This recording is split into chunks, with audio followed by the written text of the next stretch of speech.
Hello, everyone, and welcome to this episode of the Region 2 NPA podcast. I'm your host, Dr. Desiree Branson. We're so excited to welcome today's guest, Bryanna Patterson. Bryanna, are you with us? Yes, I'm here. Thanks for Hi, having me. Bryanna.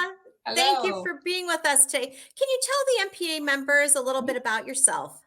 So my name is Bryanna Patterson. I'm a family nurse practitioner student at the University of Rochester. I'm also a member of the Rochester Black Nurses Association on their health policy committee, and I actually was just elected as a historian for 2023 to 2025. And I'm also the legislative director for Genesee Valley Nurses Association.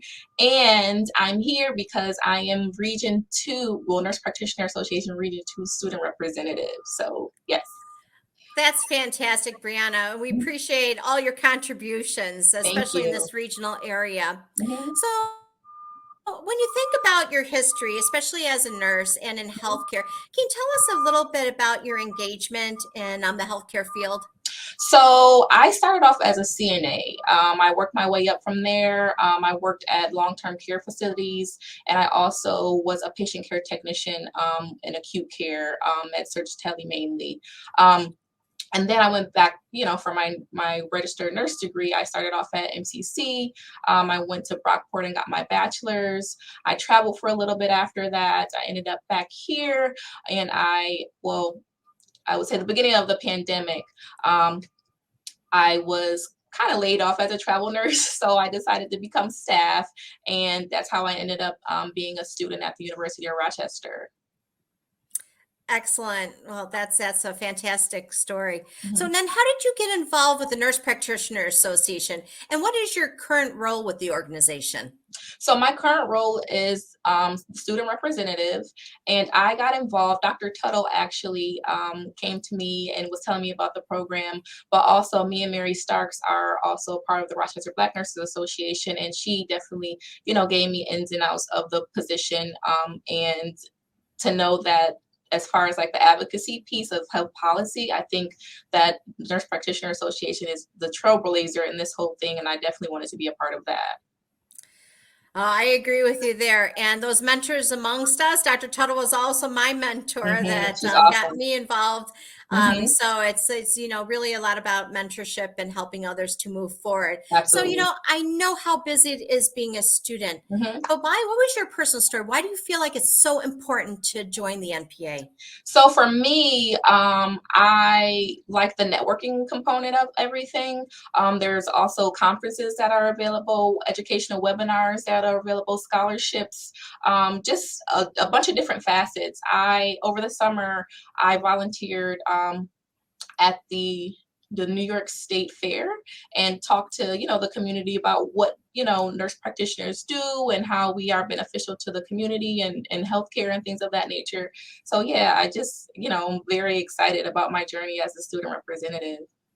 Well, so we are so happy that you are a part of the organization. Mhm, And you're right, it's so important to get the word out there. It mhm, takes so many voices. mhm, So, mhm. with that being said, what does the Modernization Act, especially the passing of NPMA 2.0, mean to you and regarding your practice moving forward and the caring of your patients?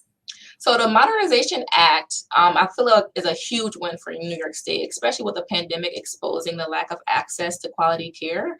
And this places MPs, as a bridge to that gap between the lack of providers and the quality care. So with us being able to practice autonomously, after having those certain amount of hours, I think that is definitely beneficial to alleviate that lack of access. And also allowing nurse practitioners to be on that agreement rather than just medical doctors to fulfill those needs for those MPs that do need that required time. Agreed. And whereas, we work with all providers and we Mhm, collaborate with our mhm, physicians and mhm, ancillary staff, You know, it's so important for us to be at the forefront of our patients' care, breaking down those barriers, and really, again, moving our voices together to empower all these legislative movements that we've been working on. Even the NPMA 1.0 started in 2008, and now this one in April of 22. It takes a long time. So you and other folks being part of joining in these efforts are so very important, because we want you all to be practicing to the highest level of your licensure. That's so very important. So, Bryanna, I just got in closing, why should nurse practitioners even join professional organizations? Today, we are speaking through the voice of the Nurse Practitioner Association. But why is it so important for you and for everyone to be a member? I feel like being a part of history, you know, like you said, it took how many years for the Modernization Act to actually come into be effect, but we need bodies, you know what I mean? The advocacy piece is definitely huge, and if you want your voice heard, I believe that you have to be a part of professional organizations in order for that to happen. And also being able to network, you know what I mean, and being able to get those continuing education credits that you do need towards your license and things of that nature. I think that everyone should definitely, even if it's not the Nurse Practitioner Association, be a part of some professional organization for that advocacy piece and letting your voice be heard. Absolutely. And, you know, a lot of times, folks, it takes a lot, right, to be members of organizations. But even that membership, that financial contribution, if folks can't do all the work, that's what volunteerism is all about. We can help others participate if they'd like to, or if you can't, you know, spend all the time, then we can do that for our members. So I really appreciate you, Bryanna, and all the work that you've done as a student, as a nurse, as an advanced practice provider moving forward. So I want to thank you for joining us today, and for everyone at home for tuning in. Remember to follow the NPA on Instagram and Facebook, and subscribe to our YouTube channel. So join us for the next episode of Region 2 Podcast. Thank you for everyone at home. Have a great day. Bye.